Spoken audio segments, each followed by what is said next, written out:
ভোর 6টায় কাজের লোক এসেছে, আর আমি সকাল সকাল এলে বেশ ভালোই লাগে। আর তোমাদের বললাম না ওয়াইফাই আবার চালু হয়ে গেল, নেট শেষ হয়ে ব্লগ আপলোডে প্রচুর দেরি হবে। কালকে আপলোডে বসে ঘুমিয়ে পড়েছে, ব্লগটা আপলোডই হয়। তো আবার এখন আপলোডে বসালাম, দেখি কখন পোস্ট হয়।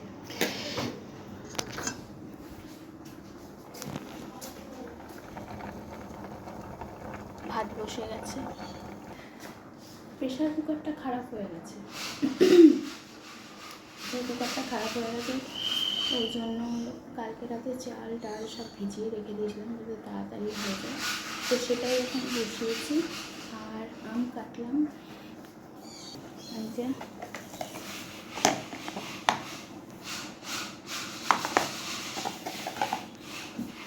আম দেবো টিফিনে আর ডিম সেদ্ধ দেবো।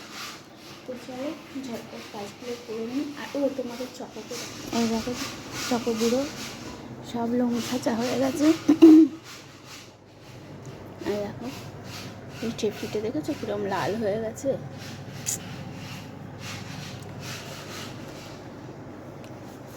দেখো হাই করো, হাই হাই। বর চিয়া সিড ভিজিয়েছে, এই দেখো কদিন ভিজিয়ে খায় আমি সেটাই দেখবো। এই যে তো এবার চকোকে ওষুধ খাওয়াবো। এই ওষুধটা চকো খালি পেটে খায়, কারণ ও যেহেতু চিকেন টিকেন খায় তো ওই জন্য ওই ওষুধটা ওকে খাওয়াতে হয়। এরপর ওকে ভাতের সাথে ওই মাল্টিভিটামিন একটা ওষুধ খায়। তো সকালবেলায় রেগুলারলি মোটামুটি এই কাজগুলো আমার থাকেই না। ওষুধ খাওয়াটা ও একদিন অন্তর ওষুধ খায়, আর চুলাসটাও রেগুলারলি খায়। আর এই ছেলেকে টিফিন দিয়ে দিলাম। এটা 2021 সালে কিনে কিনেছিলাম, অনেকটা ছিল, অনেকটা। সেটা এখন এই দুটোতে এসে দাঁড়িয়েছে।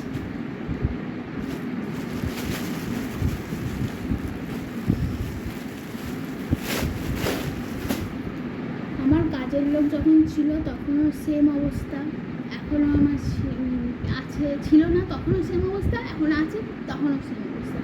মানে এদের ফরমাইশ খাটতে প্রপার স্কিন কেয়ার করবো সেটাও।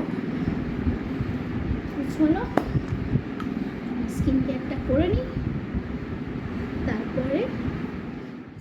Hello, good morning, welcome to my channel সুচিস্মিতার লাইফস্টাইল। আরও একটা নতুন ব্লগে তোমাদের স্বাগত জানাই। সবাই কেমন আছো? আশা করি সবাই খুব ভালো আছো, আমিও এখন ভালো আছি। তো প্রপার স্কিন কেয়ারটা তুমি যদি রোজ রোজ করো না, যেমন ক্লিনজিং, টোনিং, ময়শ্চারাইজার বা গরমকালে কোনো ক্রিম, তাহলে তোমার স্কিনটা কিন্তু অনেক ভালো থাকবে। এটা আমি অনেকবারই বলেছি। আর আমি এখানে বলছি যেটা স্প্রে হলে খুব ভালো হতো, যে দেওয়া যেত। স্প্রে বোতলগুলো বেশ ভালো লাগে, বাট ঠিক আছে, কিছু করার নেই। এখন চান টান করবো, চান টান করে পুজো করবো। তো পুজো টুজো করে তারপর তো জানোই ছেলেকে আনতে যাওয়া থাকে রোজ রোজই। তো সেটাই বলছি। তো সেটা বলতে বলতে কথা বলবো যে পাশের বাড়ি বক্স চালিয়ে দিয়েছে। আমার মনে হয় কোনো প্রোগ্রাম আছে ওদের বাড়িতে, তার জন্যই সকাল থেকে বক্সটা চলছে। চলো আমি ঝটপট রেডি হয়ে যাই। এগুলোকে ঠিক মনে হচ্ছে না যে পুতুল মেলা থেকে কিনে না। ফোকাস হচ্ছে না কেন? এই দেখো এর মধ্যে কিন্তু পাখি।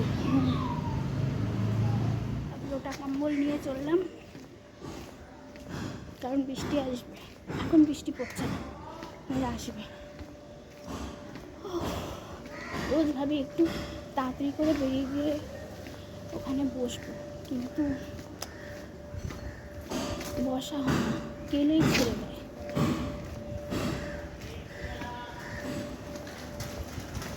মানে তুমি যদি 12টায় বেরো, মানে 12টা বেজে যায়, যেটা ছেড়ে তো দেবেই, কিন্তু তাড়াতাড়ি আর হয় না। ঠিক আছে, নেগেটিভ এনার্জি বা পজিটিভ এনার্জি এটা আছে কি না, বিশেষ করে নেগেটিভ এনার্জি আছে কি না, এটা নিয়ে তো মানে এত পডকাস্ট হয় মানে এই ইউটিউবে। আমিও টুকটাক মাঝে মধ্যে দেখি, বাট জানি না, এরকম কোনো আমি এক্সপিরিয়েন্স করিনি। তবে একটা জিনিস সত্যি কথা, যেখানে পজিটিভ থাকে সেখানে কিন্তু নেগেটিভও বর্তমান। তোমাদের একটা ছোট্ট ঘটনা বলি। এই যে আমি এখন খাচ্ছি আলু ভাজা আর ভাত, মানে আলু ভাজার মধ্যে ভাতটা দিয়ে দিয়েছি, তার মধ্যে একটু বাটার দিয়েছি, দিয়ে খাচ্ছি মেখে একদম ফ্রাই করে। খুব একটা ফ্রাই না, ঠিক আছে। আমি যখনই আলু ভাজা করি না, আমার শাশুড়ি মার কথা খুব মনে পড়ে, কারণ উনি আলু ভাজা দিয়ে মুড়ি খেতে খুব ভালোবাসতেন, আর এর মধ্যে একটু পাঁচফোড়ন দিতেন, যেটা আমি দিই না। আর চপ তো তার বিকেল হলে চাই চপ, না হলে বাড়িতে বড়া ভাজা। তো তো যেটা মারা যাওয়ার, আমার শাশুড়ি মারা গেছে 2016 সালে মার্চ মাসে। আমার শাশুড়ি মা মারা যাওয়ার ঠিক 3-4 দিন হয়েছে।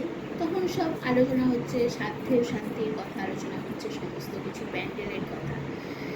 তো আমি শাশুড়ি মায়ের বৌমাও বলতে পারো, আবার নার্সও বলতে পারো, আয়াও বলতে পারো, সব কিছু মানে আমি শাশুড়ি মাকে দেখতাম আর কি।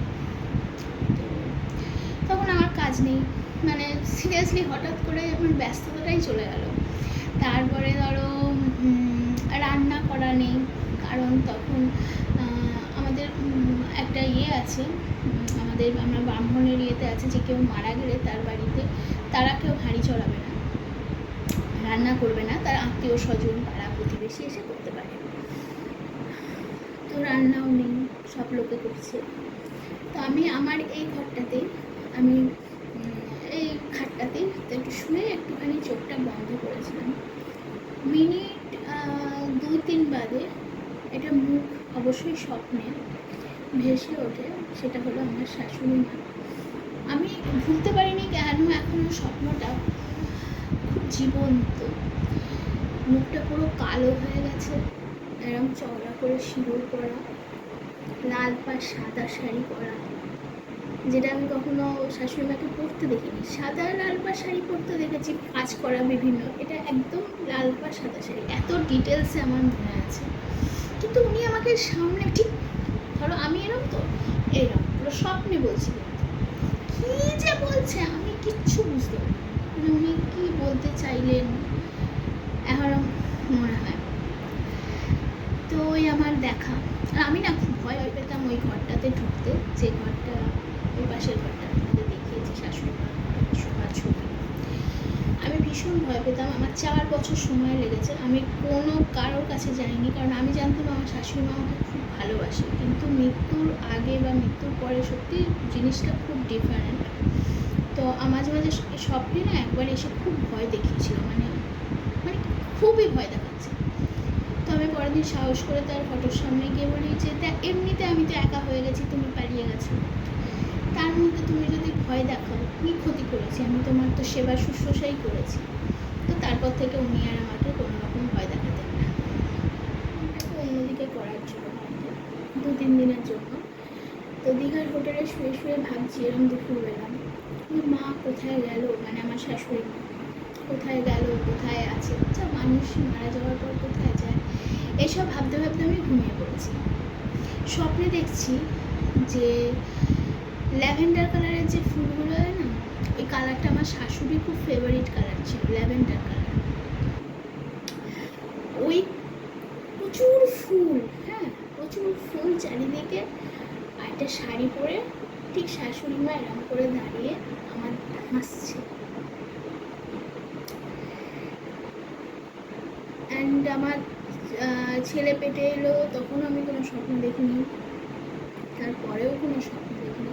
লাস্ট 2 দিন আগে আবার মায়ের স্বপ্ন দেখলাম, মানে আমার শাশুড়ি, হয়তো ওনার এখনও জন্ম হয়নি, না কোনো ভয়ের স্বপ্ন না। উনি আমাকে বলছে যে আমি ইয়েতে যাবো, দক্ষিণেশ্বর যাবো। উনি ওই দক্ষিণেশ্বর, আদ্যাপীঠ, বেলুড় এগুলো যেতে খুব ভালোবাসতেন, আমাকেও নিয়ে ঘুরিয়েছেন সব জায়গায়, শাশুড়ি মাই নিয়ে গেছেন।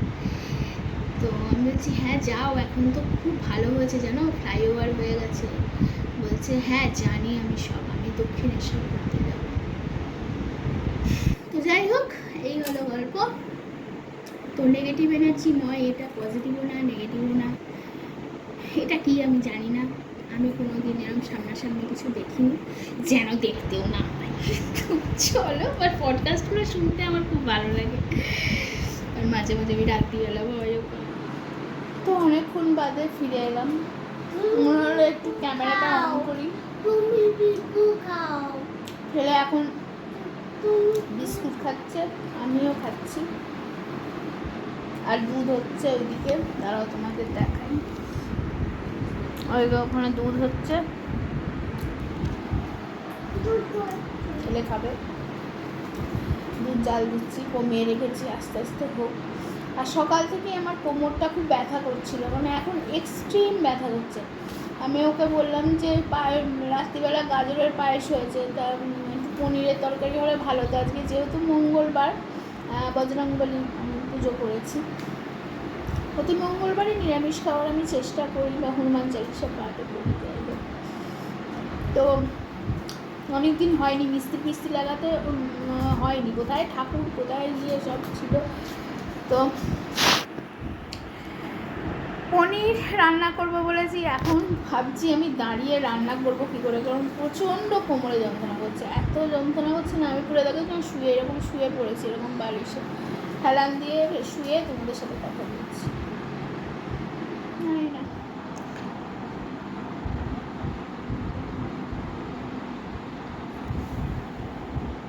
এই ছবিটা তোলা হয়েছিল সম্বন্ধ দেখানোর জন্য, মানে সবে আমি উচ্চ মাধ্যমিক পরীক্ষা দিয়েছি আর ছেলে দেখা শুরু হয়েছে। তো বুঝতেই পারছো, তখন ওই 17 কি 18 এরকম বয়স হবে।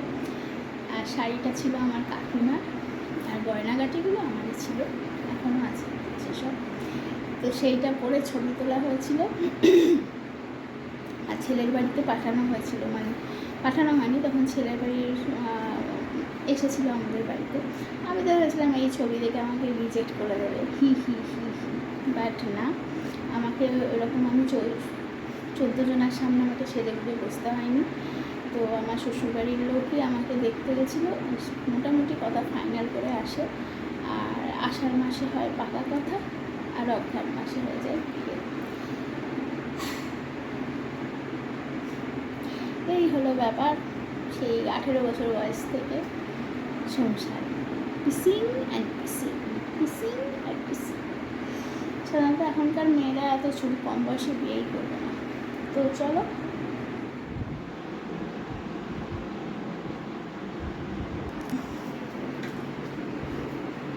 খুব ঘুমিয়ে পড়েছিলাম, মানে অনেক সকালবেলা উঠি তো, আর রাতে সেই ব্লগ আপলোড নিয়ে বারবার ঘুম হয়ে আছে, দিয়ে 10টা 9 বাজে তখন ঘুম ভাঙলো। কোমর এখনও ঠিক হয়নি, বসলে এত লাগছে, কালকের মধ্যে যদি ঠিক না হয় কী করবো আমি জানি না। খেয়ে নিই, খেয়ে নিয়ে আমি শুয়ে পড়ি, এখন আর কিছু করতে পারছি না। সকালবেলা উঠে দেখছি এত কোমরে ব্যথা, হঠাৎ করে কোমরটা পুরো সেই লক মতো হয়ে গেছে, বলে না নিচু হতে পারছি না, কিছু জানি না কী করবো। চলো আজকের ব্লগটা এখানেই শেষ করছি। ভালো লাগলে লাইক করো, কমেন্ট করো, শেয়ার। সবাই ভালো থেকো, সুস্থ থেকো, টাটা, গুড নাইট।